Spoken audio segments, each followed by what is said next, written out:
अस्सलाम वालेकुम, hello and welcome back to the channel. Dear students, कैसे हैं आप सब? I hope that everyone is doing good. आज जो हमारा टॉपिक है that is quite important topic and it's very much conceptual. Topic हमारा है ह्यूमन डाइजेस्टिव सिस्टम। पिछले वीडियोस में हमने थोड़े बहुत इसके बारे में बात की है। आज हम इसके बारे में अच्छे से बात करेंगे पार्ट फर्स्ट में, and then in the part second हम इसकी फिजियोलॉजी को भी देखेंगे। ठीक है, सो वीडियो को ध्यान से देखना एंड जरूर एंड तक देखना ताकि आपका हर एक कॉन्सेप्ट जो है वो क्लियर हो जाए। सबसे पहले हम बात करेंगे what is this human digestive system actually. मैंने आपको पिछले वीडियोस में बताया कि हमारे पास ये जो ह्यूमन डाइजेस्टिव सिस्टम है इसका क्या काम है। It has a important function. क्या?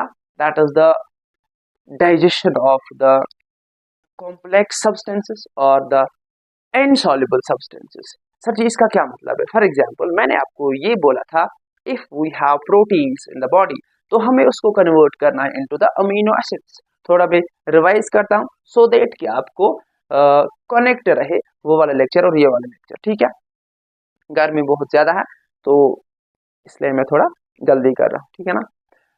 इसी तरीके से अगर हमारे पास कार्बोहाइड्रेट्स है तो हम इसे ग्लूकोज में कन्वर्ट करेंगे। ठीक है, लिपिड्स है फैटी एसिड्स में कन्वर्ट करेंगे। किसकी मदद से कन्वर्ट करेंगे? That is the human digestive system. ये हमें पढ़ना है। ठीक है, तो सबसे पहले हम देखेंगे what actually is the human digestive system. Human digestive system, हमारे पास दो इंपॉर्टेंट पार्ट्स होते हैं in the human digestive system. What are those parts? याद रखिएगा, ह्यूमन डाइजेस्टिव सिस्टम में हमारे पास एक तो एलिमेंट्री कैनाल होता है। क्या होता है? Alimentary canal. And then we have the associated glands. फिर से एक बार, in the human digestive system we have the associated glands and the alimentary canal और द गैस्ट्रोइंटेस्टाइनल कैनाल। देखो यहाँ पर मैं आपको समझाऊंगा। We have this human alimentary canal और the gastrointestinal canal and then the associated glands.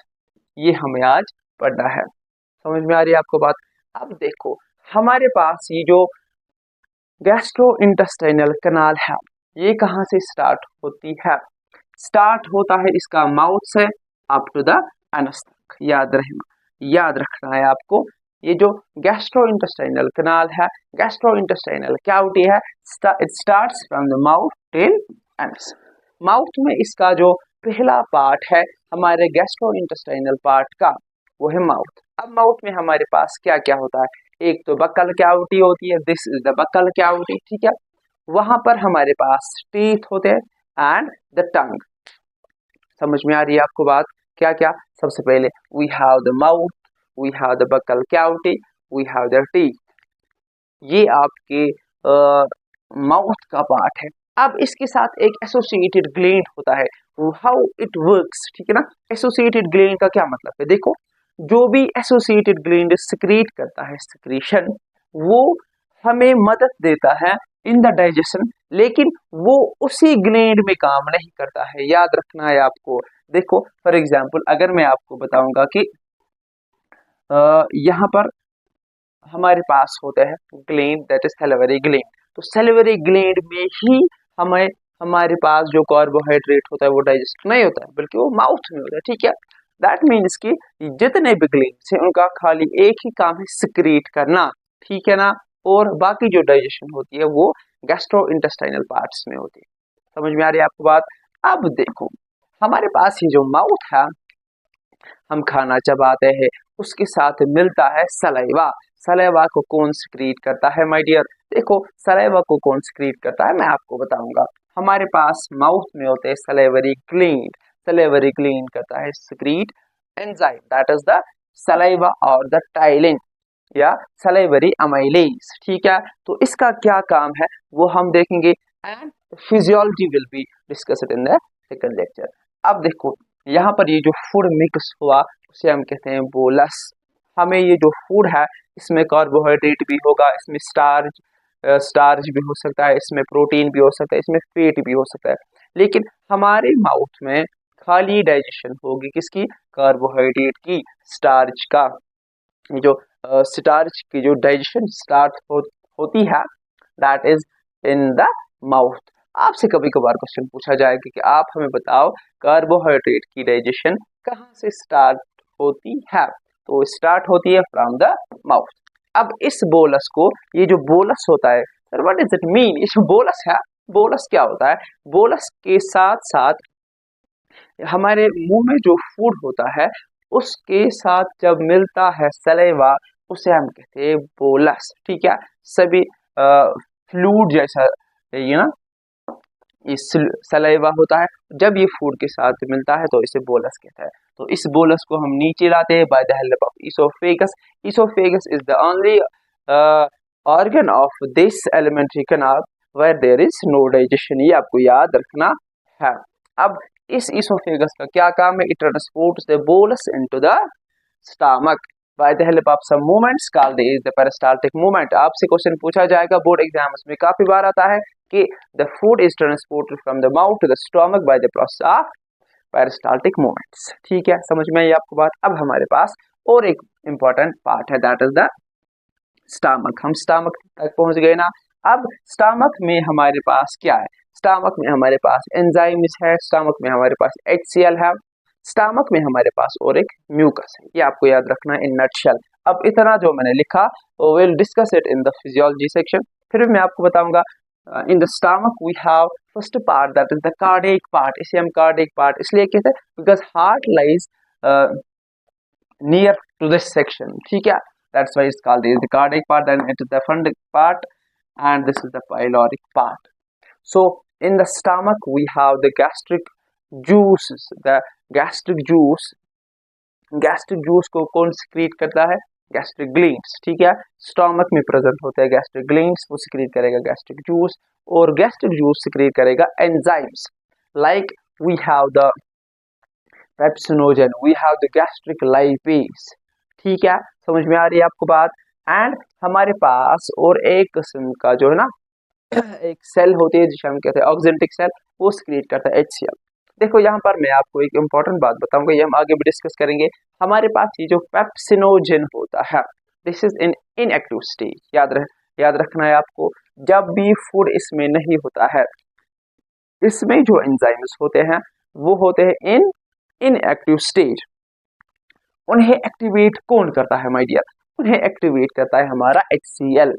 अब आप देखो आपके स्टमक में इतना HCl है, क्या ये ऐसा नहीं हो सकता है कि ये हार्मफुल होगा? ज्यादा HCl हार्मफुल होगा किसके लिए? स्टमक के लिए। होगा ना, जरूर होगा, बिकॉज ये होता है हाइड्रोक्लोरिक एसिड।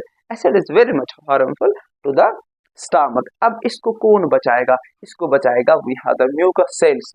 ठीक है, तो म्यूकस हमें बचाता है किसके लिए? जब ज्यादा HCl सिक्रीट होता है। समझ में आ रही है आपको बात? This will conclude your stomach. अब देखो स्टमक के बाद इसे पहुंचना है इनटू द स्मॉल इंटेस्टाइन, लेकिन स्मॉल इंटेस्टाइन से पहले हमारे पास एक ग्लैंड है। ये ग्लैंड किसका पार्ट है? This is the part of associate gland. ठीक है, सो ये जो ग्लैंड है that is the liver, it is the largest gland in our body. ये क्या सिक्रीट करता है? It secretes the bile. ठीक है, बाइल का क्या काम है? It helps in the emulsification of the fatty acids. ठीक है ना, इमल्सिफिकेशन ऑफ द फैट्स कौन करेगा? हमारे पास ये जो बाइल होता है, बाइल को कौन सिक्रीट करेगा? बाइल को लिवर सिक्रीट करेगा। और ये जो लिवर होता है, यहाँ पर आप ध्यान से देखना, ये जो हमारे पास लिवर है, यहाँ से ये जो सिक्रीशन आती है इसे हम कहते हैं, ये जो इस डक्ट से हमारे पास सिक्रीशन आती है थ्रू दिस एंड ये आ जाती है इनटू दिस पेनक्रियाटिक डक्ट। अब देखो मुझे आपको क्या बोलना है, ज्यादा जब हमारे पास बाइल सिक्रीट होता है तो वो स्टोर होता है इनटू द गॉल ब्लैडर, ये आपको याद रखना है। और गॉल ब्लैडर से जो डक्ट निकलता है उसे हम कहते हैं cystic duct. That is very much important for your concept. आपसे क्वेश्चन पूछा जाएगा कि किस डक्ट से, गॉल ब्लैडर से बाइल निकलता है इनटू द पेनक्रियाटिक डक्ट, तो वो कौन सा है? That is the cystic duct. This is the hepatic duct. ये जो है ना common, this is the hepatic duct. Hepatic duct वो वाला डक्ट होता है जो लिवर से निकलता है, and this gall bladder it has a duct that is called as cystic duct. अब दोनों को मिला के हमारे पास और एक डक्ट है, that is the common bile duct. ये आपको याद रखना है। इन नटशेल बाइल और सॉरी गॉल ब्लैडर और लिवर का जो फंक्शन है ना, इन दोनों का फंक्शन खाली बाइल के साथ एसोसिएट है, और बाइल क्या करता है, इमल्सिफिकेशन ऑफ फीड्स। हमारे पास और एक ग्लैंड है, that is the pancreas. Pancreas क्या सिक्रीट करेगा, पेनक्रियाज करेगा सिक्रीट पेनक्रियाटिक जूस। ये हमें पढ़ना है, आगे हम देखेंगे कि इनके एंजाइम्स का क्या फंक्शन है, ठीक है। अब देखो, यहां से पेनक्रियाटिक जूस आएगा और यहां तक जाएगा। यहां पर पेनक्रियाटिक डक्ट मिलेगा और हेपेटिक डक्ट मिलेगा, कॉमन बाइल डक्ट। और इस डक्ट को हम कहेंगे, ये जो हमारे पास डक्ट कॉमन वाला डक्ट होता है, इसे हम कहेंगे हेपेटो पेनक्रियाटिक डक्ट। ये आपको याद रखना है, the duct of liver and the pancreas जब ये मिलते हैं तो ये बनाते हैं हेपेटो पेनक्रियाटिक डक्ट। और इसकी जो सिक्रीशन वो आती है इनटू द स्मॉल इंटेस्टाइन में। स्मॉल इंटेस्टाइन में सबसे पहले we have the duodenum, jejunum and the ileum. कैसे याद रखोगे इसको, डू नॉट जज इट। तो ऐसे आप याद रखोगे, डू नॉट जज इट। तो duodenum, jejunum and the ileum are the three parts of the small intestine. Then हमारे पास फिर लार्ज इंटेस्टाइन होता है। हमारे पास ये जो स्मॉल इंटेस्टाइन होता है, इंपॉर्टेंट बात ये है कि स्मॉल इंटेस्टाइन में हमारे पास कंप्लीट डाइजेशन होती है, ठीक है, समझ में आ रही है आपको बात। उसके बाद ये जो फूड होता है जाएगा इनटू द लार्ज इंटेस्टाइन, वहां पर एब्जॉर्प्शन ऑफ वाटर होगा। Then there will be the secretion of the waste material, जितना भी वेस्ट वहां पर होगा तो वो बाहर जाएगा। So that was all about this human digestive system, what we have to read, what we have to learn, what actually we have to study is the physiology of this digestion. That is the, if where are the carbohydrates digested, where are the fats digested, where are the protein is digested, ठीक है ना।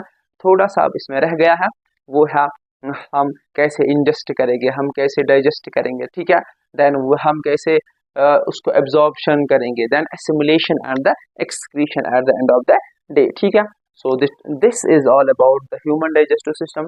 हमें अब इसमें क्या पढ़ना है, जो मैंने आपको बोला, the process of human digestion, that is the ingestion, that is the digestion, absorption, and then the assimilation and the excretion of the waste material. That was for today, and we have just completed the one part of the human digestive system. Hope you have enjoyed the video, understood very well. Thank you for watching. Thank you very much.